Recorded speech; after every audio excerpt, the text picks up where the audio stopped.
Imagine you're just an ordinary peasant in a medieval village.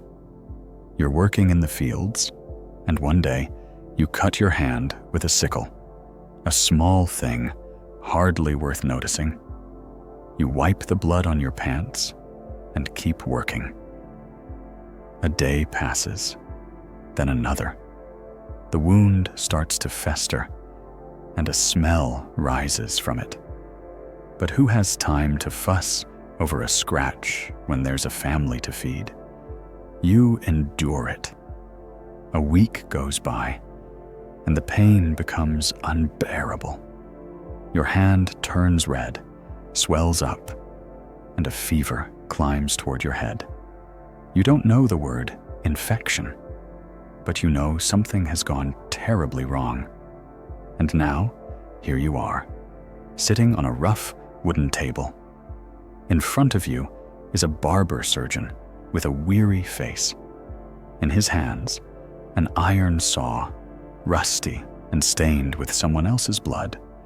No anesthesia, no sterile tools, just a jug of cheap wine to dull the pain. Calmly, he says, "We're going to saw off your hand now. Endure it a little. Maybe you'll survive. Welcome to the world of medieval medicine." And if you already think that sounds horrifying, just wait.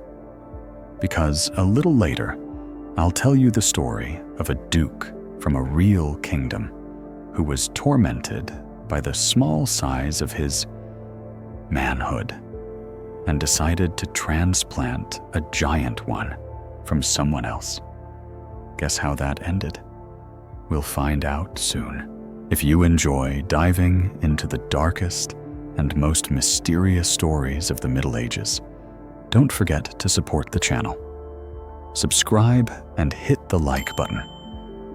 In the comments, tell me what topic you want to hear about in the next episode.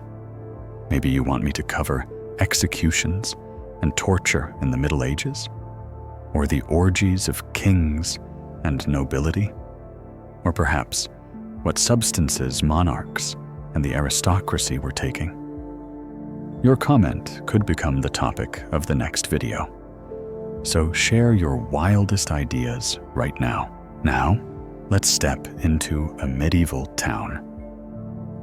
Narrow streets, so tight that if you stretch out your arms, you almost touch both walls. The roofs of the houses lean over each other, blocking the sky. The sun barely breaks through the gaps, and it feels like you're walking in perpetual twilight.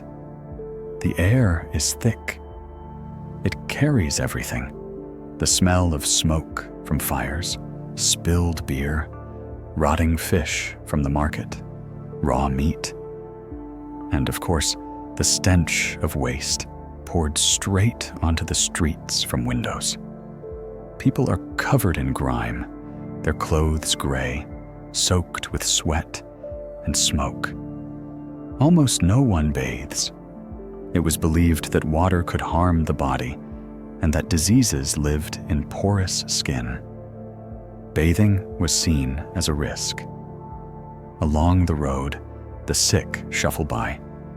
Someone coughs, someone spits blood, another carries a child in their arms, eyes rolled back from fever.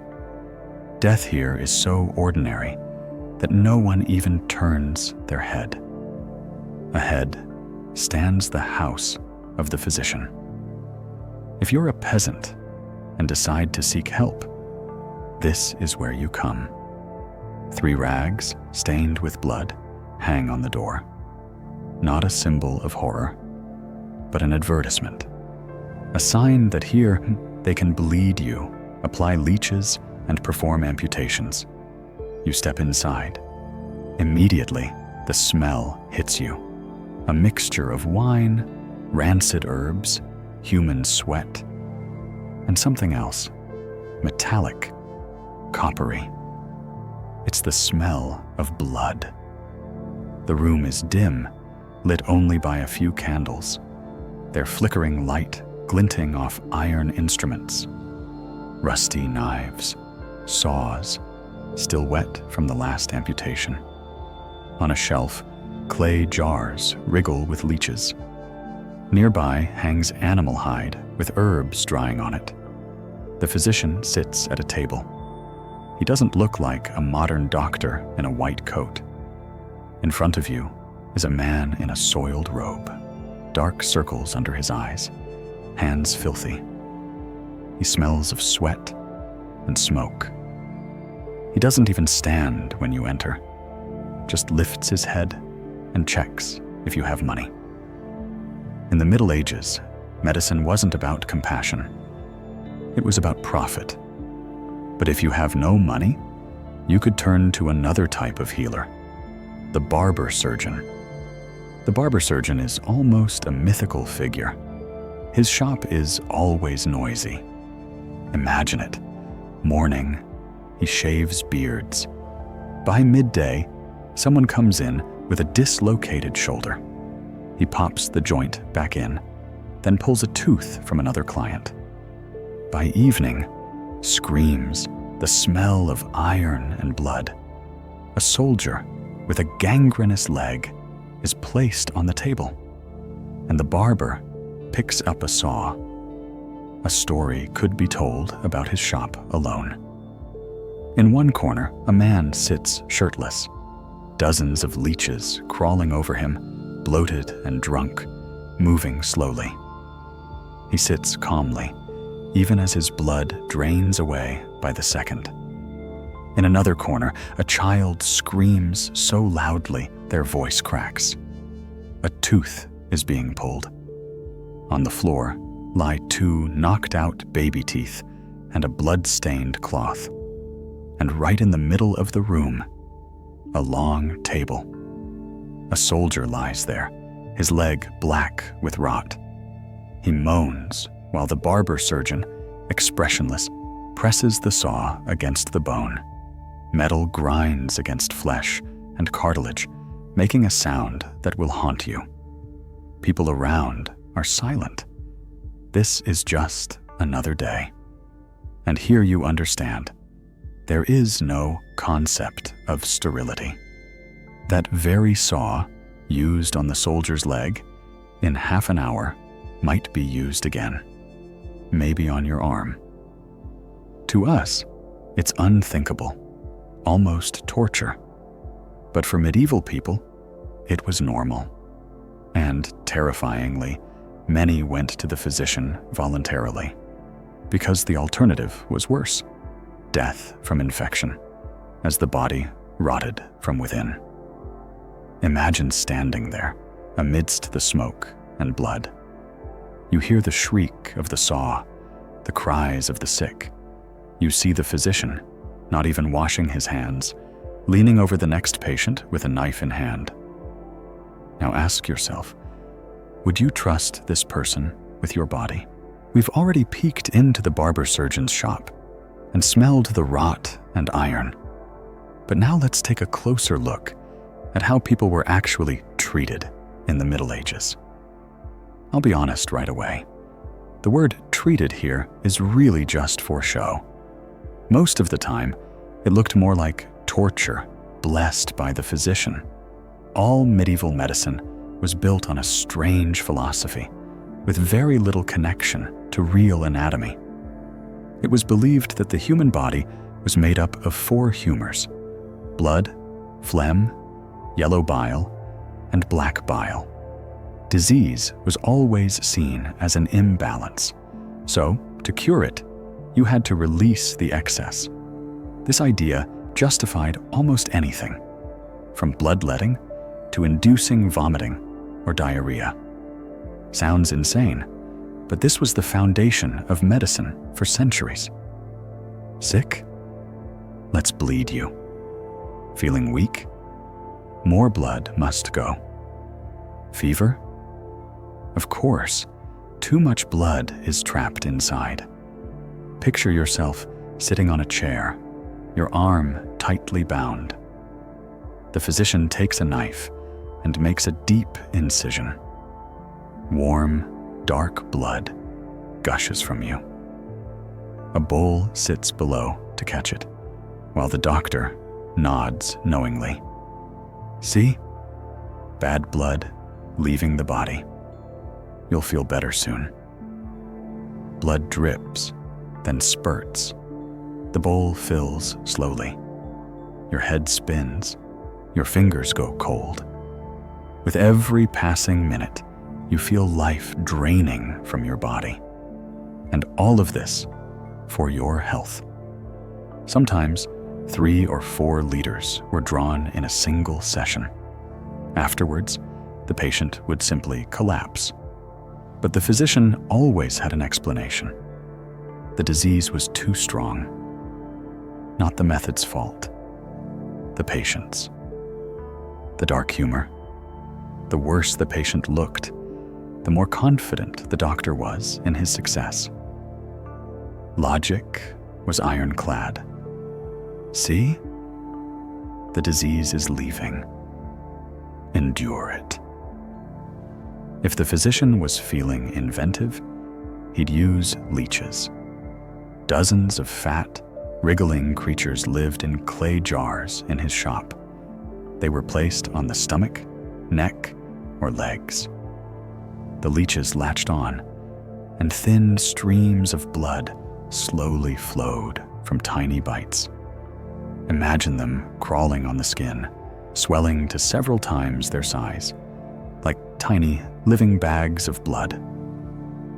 The patient pales, eyes rolling, but the doctor is satisfied.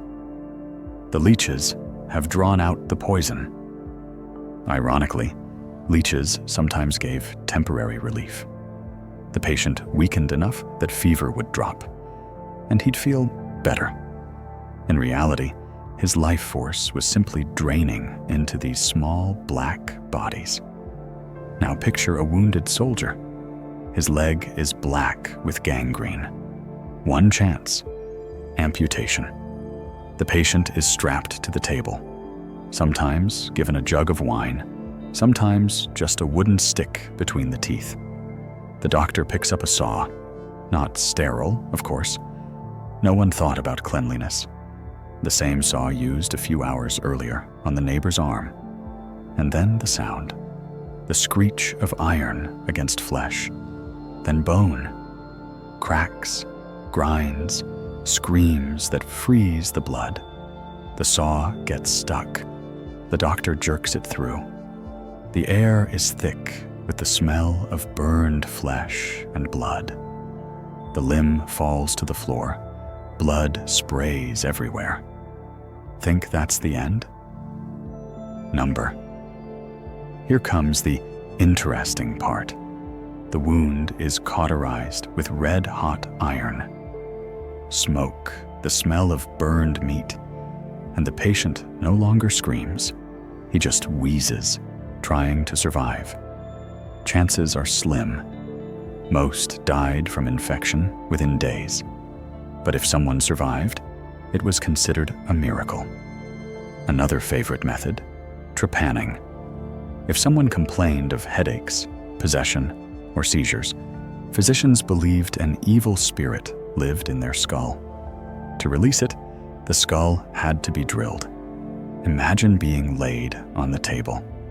The doctor picks up a chisel and mallet. Tap, crack, shards of bone fly. Blood streams down your face. You scream until you faint. Sometimes, people died instantly. Yet archaeologists have found skulls with neat holes and healed edges, meaning some patients survived. Imagine living after that, proudly telling everyone, "The spirit has left my body." Now let's open the chest of medicines. Everything was there: animal fat, ashes, spider webs, even dung, mixed into poultices and smeared on wounds. Spider webs were thought to draw out disease, dung to warm the body. In reality, it often caused infection faster. Some ointments were more interesting. Herbs like henbane, mandrake, or datura. Applied to the body, they induced delirium, strange visions, and the sensation of flying. Many believed these potions sent the soul on a journey. In truth, they were potent hallucinogens. Blood, dirt, screams, stench, and doctors who sincerely believed this was salvation. To us, it sounds like torture. To them, it was the last hope. And even worse, people often paid their last coins to be slowly killed under the guise of treatment. And remember, ahead of us is the infamous story of the Duke who attempted to transplant a giant male organ from someone else. If you think everything I've described so far is brutal, believe me, it only gets darker and more absurd from here. We've already seen what treatment looked like in Europe. Leeches, amputations, blood, filth, and the screech of saws on bone. But now let's take a broader look. How was medicine practiced in different corners of the world? And here comes a surprise. At that time, Europe often treated patients blindly, out of habit, relying on superstition. Meanwhile, in other countries, people were performing operations that would earn respect even today. In Europe, medicine was rooted in ancient traditions. Everything revolved around the four humors theory. People could die from a simple cold, while the doctor, looking very wise, would bleed them and declare, "Balance is restored now." Here, a physician looked more like a sorcerer or charlatan than a healer. He might diagnose you simply by looking at the color of your urine in a jar. Seriously. Twirling a vessel of cloudy liquid, he would announce, "Too much black bile in you." Or, to determine a disease, he might sniff your sweat. Imagine a bearded man in a filthy robe, inhaling the scent under your arm, and proclaiming, "Fever caused by evil winds." When the plague arrived, restraint vanished entirely. Plague doctors donned their famous masks with long beaks stuffed with herbs and incense, believing the smells would drive away disease. In reality, the mask only kept away the stench of thousands of rotting corpses around them. European doctors often did more harm than good. Yet, occasionally, they accidentally helped. For instance, amputating an infected leg might miraculously save someone's life, a rare exception, not the rule. Now pay attention. While European doctors sniffed urine and stared at the color of blood in a bowl, the East was experiencing a true miracle of science. Medicine flourished in the Arab world. Scholars translated ancient texts, studied anatomy, and wrote their own books. One of the greatest physicians, Avicenna ibn Sina, wrote the Canon of Medicine, which became a reference not only in Baghdad, but also in Europe for centuries. Unlike Europeans, Arab doctors actually dissected animal bodies to study organs. They understood how the heart and kidneys worked, how diseases spread, and most importantly, they had pharmacies. Real pharmacies, with herbs, ointments, powders, all carefully stored and used according to prescriptions. Eastern physicians knew about pain relief. They used opium, hashish, and alcoholic tinctures to ease suffering during operations. a huge leap forward compared to a European saw wielded without anesthesia. Moreover, Arab hospitals had a principle: treating the poor for free. Imagine that. While in Europe, a peasant might pay his last coin to have a hand sawed off with a rusty blade, in the East, he could be treated for free, with a real attempt to help. But even there, it wasn't all gentle. Teeth could be pulled bare-handed or with heated pliers. And for epilepsy prevention, they sometimes recommended goat's milk mixed with the brain of a kid. Science and madness coexisted. Now let's go even further, to China. Medicine there was based on a completely different philosophy: the balance of yin and yang, and the harmony of qi energy in the body. While this might sound mystical to us, the Chinese left behind many practices that survive to this day. Most famous is acupuncture. Thin needles were inserted to unblock energy channels.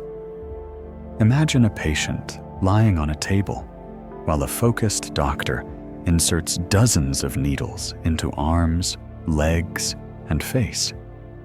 The patient looks like a porcupine, yet surprisingly, it often helped, perhaps due to pain relief or nerve stimulation, or maybe just psychological effect. People believed in it. Chinese medicine made extensive use of herbs, hundreds of recipes, from ginseng root powders to restore strength to soups made from poisonous mushrooms to cleanse the body. Some worked. Others could kill faster than the disease.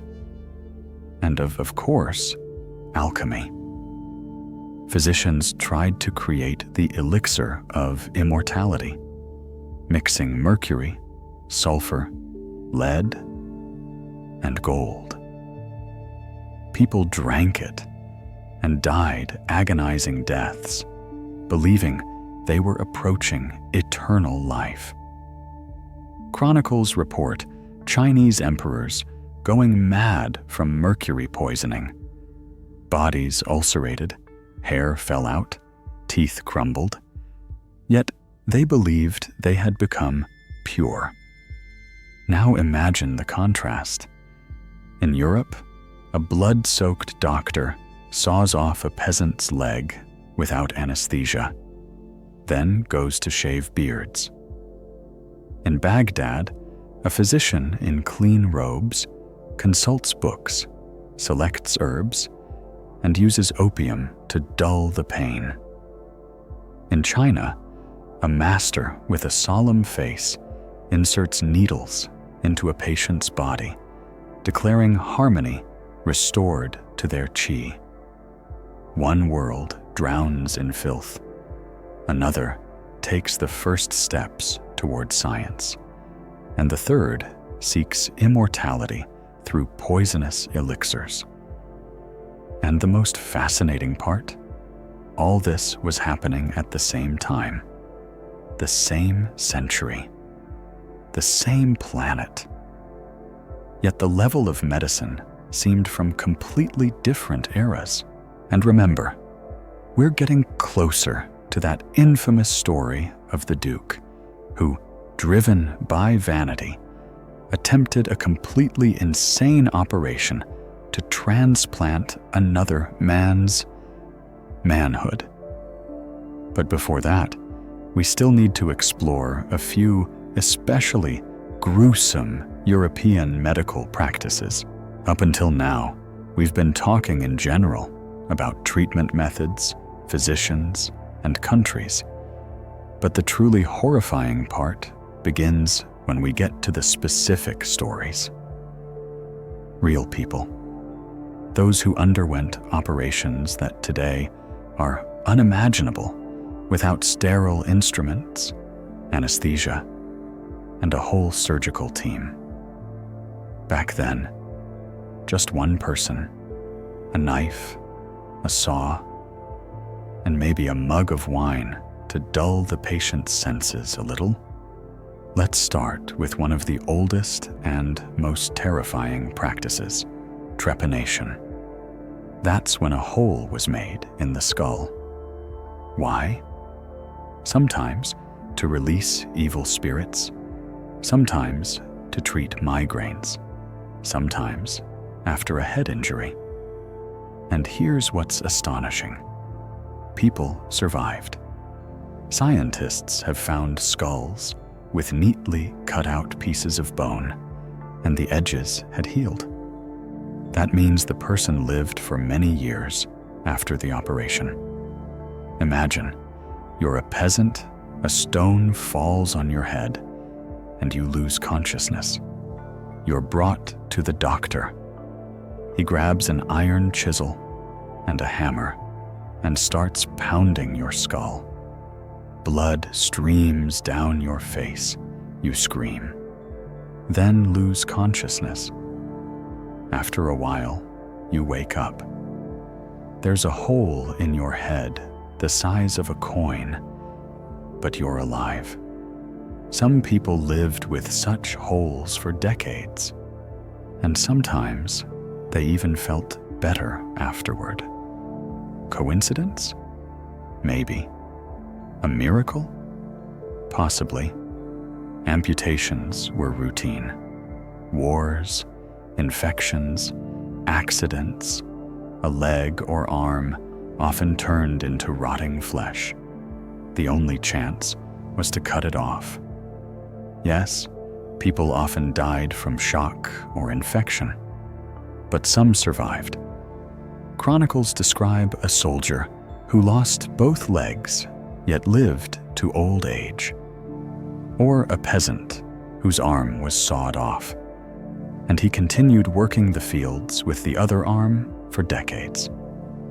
One particularly striking story, recorded in 15th century chronicles, tells of a man who had a leg amputated. The wound festered, but he didn't die. His body somehow adapted. He even walked with a wooden prosthetic leg. The prosthetic was primitive, a piece of wood wrapped in cloth. Yet this man managed to work the fields with it. Imagine the sheer willpower that sustained people like him. One of the creepiest cases, a Frenchman named Jacques, who was injured in battle in the 14th century. A sword pierced his skull. The physician did what he could, cleaned the wound, removed the damaged piece of bone, and Jacques survived. But here's the strange part. Chronicles describe that after the operation, he became a different person. His personality changed, from calm to rude, irritable, even cruel. Today, we understand this as classic brain injury affecting personality.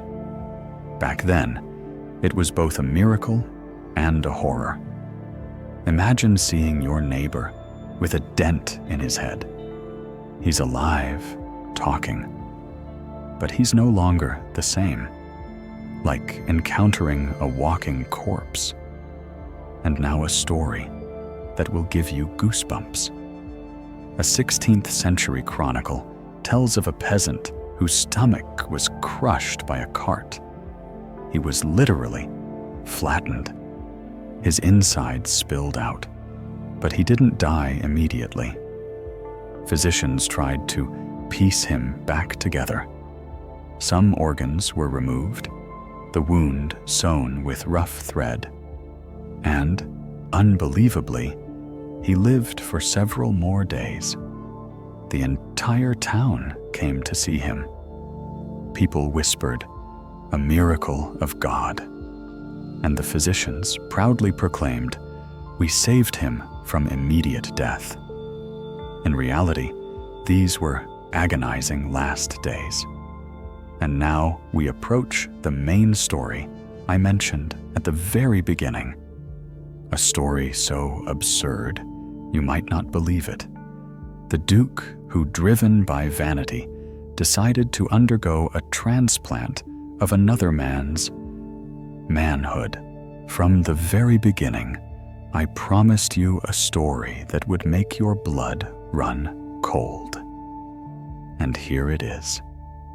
In the 15th century, in one of the German principalities of the Holy Roman Empire, there lived a duke, a stern ruler, a lover of feasts, owner of vast lands.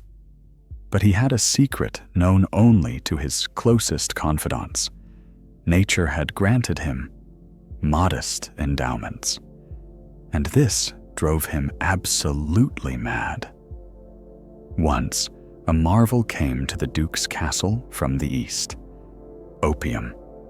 He was told that in Baghdad and Damascus, it was used to dull pain during surgeries. The Duke tried it and realized, if under this stupor he barely felt any pain, then perhaps he could risk something greater. And so, a mad idea was born in his mind. If hands and legs could be cut off and stumps sewn back on, why not transplant? Something else? He ordered his physician to find a peasant with more impressive assets. And he added, "Give me anesthesia, but spare it for him. Let him suffer." Night. The castle. Tens of candles flicker in the hall. On one table, the peasant is strapped down, sober, trembling with fear. On the other, the Duke, already hazed by the Eastern narcotic. First, the physician worked on the peasant. No anesthesia, no mercy. The poor man screamed so loudly that, they say, servants fainted in the neighboring rooms. Blood poured in streams, and within minutes, it was over. The peasant died in excruciating agony. Then the surgeon turned to the Duke.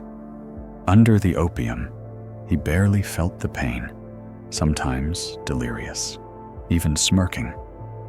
The knife cut, the needle drew thread. Drops of sweat slid from the physician's brow. By dawn, the operation was complete. The next morning, the Duke proudly ordered a mirror. "Look, now I am a real man." But the joy lasted less than a day. The body rejected its gift. Gangrene set in. With each passing hour, the stench grew, the skin blackened, and the pain pierced through even the opium haze. Within 2 days, the Duke died in horrific agony. And the physician? He was hanged. Chronicles preserved this story as a warning that even the most powerful people of the Middle Ages remained slaves to their pride and folly. And you know, there's a certain irony in this tale. The Duke, seeking to become big, ended up small in the memory of posterity, a laughingstock. And perhaps this best describes all of medieval medicine, a mixture of pain, madness, opium, and fatal mistakes. Now, let's take a look at the cold, hard numbers that hide the real drama of medieval life. Because when we talk about medicine back then, dry facts become a nightmare once you add the human stories and the atmosphere. Picture a room, a table with a human body, a surgeon's instruments, candles flickering, the air thick with the smell of blood and burning flesh. How many of those who dared undergo amputation actually left that room alive? Archaeological and chronicled data suggest roughly 40 to 50% of patients survived an amputation. Survived, but their lives were never the same. Limited mobility, constant pain, festering infections, fevers, every day a trial. Trepanations were even scarier. Chisel, hammer, the cracking of bone. Yet about 30 to 40% of patients miraculously survived. Imagine a person lying there with a hole in their head, candles flickering, the smell of cauterized wounds in the air. They live, breathe, and those around them look on as if at a miracle or a walking horror. And the new type of surgeries, like the one our Duke imagined, those were considered insane experiments. 100% mortality, gangrene, unimaginable suffering, and all under the guise of science. But the numbers are only the beginning.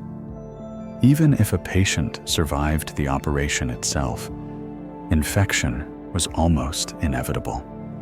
Any open wound became a magnet for microbes that no one could see or understand.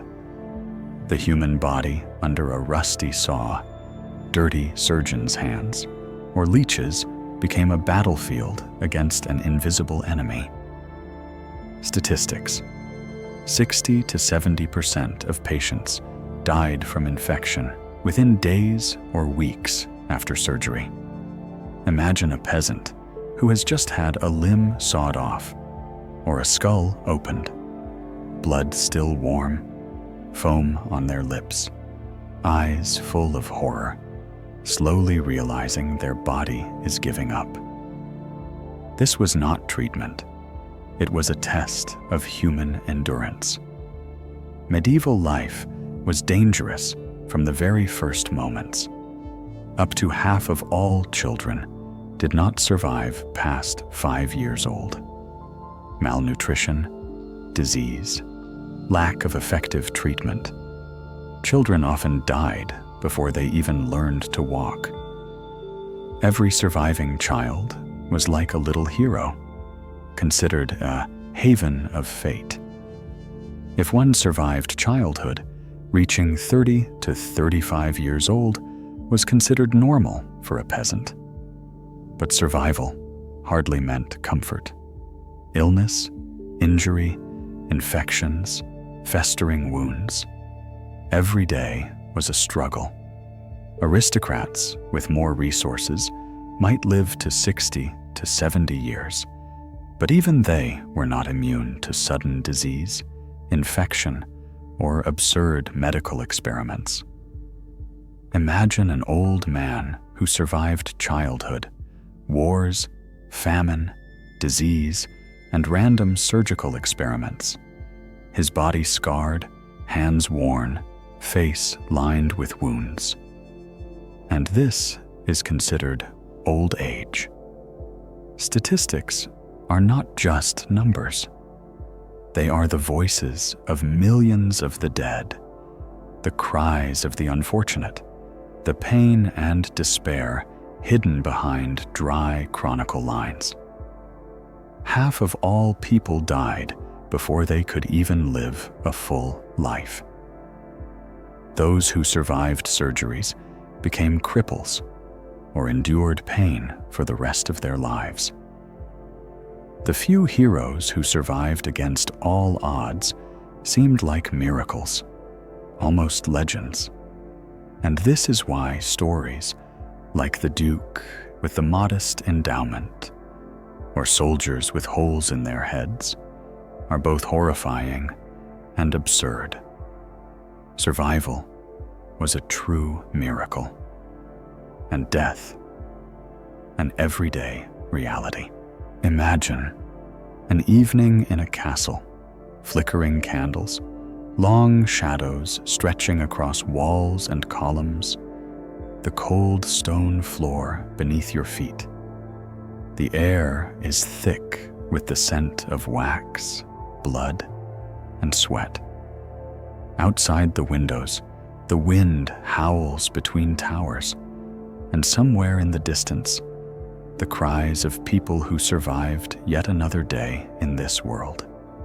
We have seen it all: leeches, bloodletting, trepanations, amputations.